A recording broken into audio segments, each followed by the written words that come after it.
Hello বন্ধুরা, চলে এসেছি নতুন ভিডিও নিয়ে। তো তোমরা দেখো, দুপুরবেলা আমার ছেলে এখন না ঘুমিয়ে একা একা কেমন খেলাধুলো করছে। ওর বয়স এখন 1 বছর 2 মাস। এই প্রথম ওর নেড়ু হলো। আমাদেরই বাড়ির কাছাকাছি বলতে পারো, কিছুটা দূরে নারায়ণ স্থান বলে একটা জায়গা আছে। ওখানে আমাদের এলাকার সমস্ত বাচ্চারা প্রথমেই ওখানে মাথার চুল দিয়ে আসে।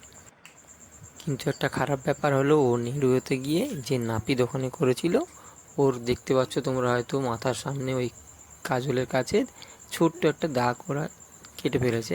তোমরা ওকে আশীর্বাদ করো, ও যাতে আগামী দিনগুলোতে খুব ভালো থাকে। আর হ্যাঁ বন্ধুরা, চ্যানেলটিকে লাইক সাবস্ক্রাইব করতে ভুলে যেও না কিন্তু।